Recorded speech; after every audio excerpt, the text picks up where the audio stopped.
sa mga batang manonood.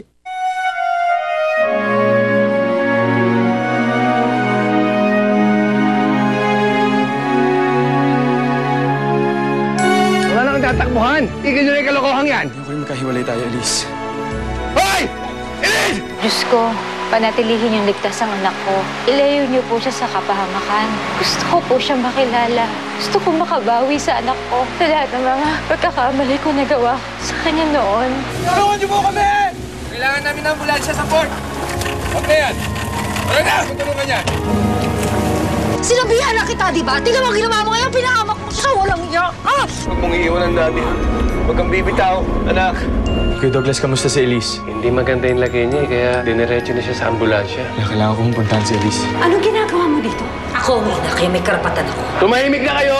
Umalis ka na. Huwag mo nang guguloy ng buhay ng anak ko. Hindi ka na kailangan. Kalimutan mo na siya. Wes, kalimutan mo na rin magkaibigan tayo. I underestimated that Ellen. Malakas ang gayuma niya eh. Huwag na muna natin silang isipin. Pwede ba? Eh paano pag malaman ni Elise na ang totoong nanay niya ay si Ellen? Hindi naman sasama si Elise sa kanya. You've got to be kidding yourself. Iiwan ka ni Elise the first chance she gets. Iniwan ka na nga para kay Tisoy? Para pa dun sa nanay niyang totoo?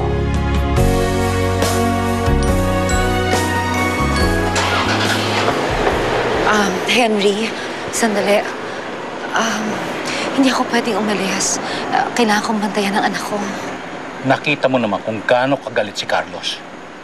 Hindi mo na rin siya malalapitan ngayon. Baka kung ano lang gawin niya sa'yo. Baka saktan ka niya. At kapag ginawa niya yan, hindi ko mapipigilan ang sarili kong hindi bumawi sa kanya. Henry, hindi mo na problema to. Total, ikaw na rin naman nagsabi na maglaylo muna tayo, di ba? Okay lang ako. Ayoko rin kasing madamay ka, kaya huwag mo na lang ako intindihin. Mainit na ang sitwasyon dito. Huwag mo nang hintayin sumabog pa. Baka mas lalo ka lang mahirapang bawiin ang anak mo. Alam mo na naman ligtas si Elise.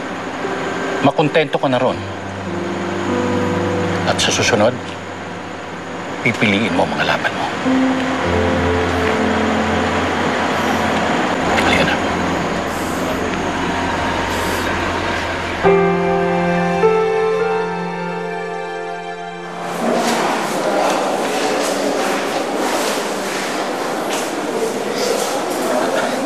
Ate, saan mo yung CT scan? Ayun o. Ano ba yan? Di marunong magbasa? Elise? Elise? Ano nangyari sa'yo? Elise? Ano nangyari sa'yo? Elise? Elise? Sigurado ka ba dito? Hindi kanila Douglas to, pero dito sila nakitira mula nung pinasira ni Sir yung bahay nila. Douglas? Douglas? Hey. Mona, ang ginagawa mo rito? Hindi, gusto ko lang sana kausapin ni Dinah. Siya yung teacher nila, Tisoy. Kamusta? Mabuti. Hindi naman sinabi ni Tisoy na naitsura pala ang teacher niya. Ay, ikaw talaga, Douglas? Gusto ko lang sana mga musta. Nakita na ba si Tisoy? Oo. Kaya lang, wala siya dahil si Elise na ospital. Ha? Diyos ko, ano nangyari? Hindi nga namin alam eh. Baka nalunod o kung ano. Walang nakakaalam talaga eh. Kaya nga nagpunta si Tisoy din para kamustahin yung kalagayan niya. Kaya lang, hindi pa siya bumabalik. Nag-aalala na nga kami.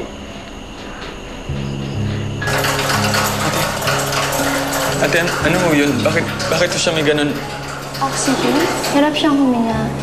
Buti nga nakaabot siya. Malamang kung hindi, patay na siya. Excuse me.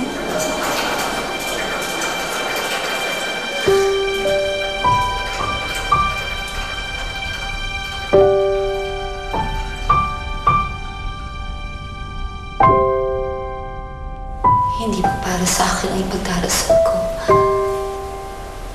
Dahil alam ko naman po na sa lahat ng mga pinagdaanan ko,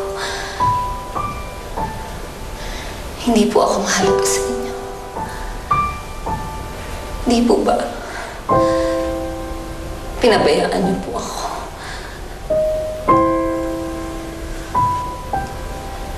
po sana ang anak ko. Huwag naman po sana si Elise. Huwag niyo po pababayaan ang anak ko, Panginoon. Wala po siyang kasalanan kahit na kanino. Kaya nakikiusap po ako sa inyo. Huwag niyo pong hayaan may mangyaring masama sa anak ko. Nakikiusap po ako. Normal na ho ang vital signs niya. Eh, ang sugat niya sa ulo, kumusta naman? Okay na. Ang inaalala ko lang ay yung magiging epekto ng kanyang cerebral hypoxia. Ano po, hindi ako doktor, hindi ko naintindihan yung mga ganyan. Ano ibig sabihin nun? Pagkawala ng oxygen sa utak. Yes. It can cause brain damage. Diyos ko, kawawa naman ang alaga ko. Anong mangyayari kay Elise? Anong pwede maging epekto? Hindi pa natin masisiguro. Malalaman na lang ho natin. Kapag magising siya. Kung magigising siya, Carlos. Kaya ipagdasal na natin na mabuti.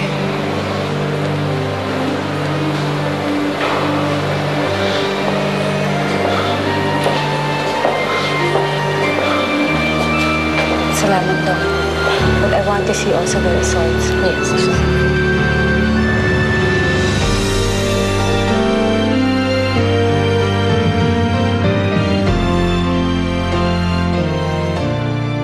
For muscle pain and discomfort,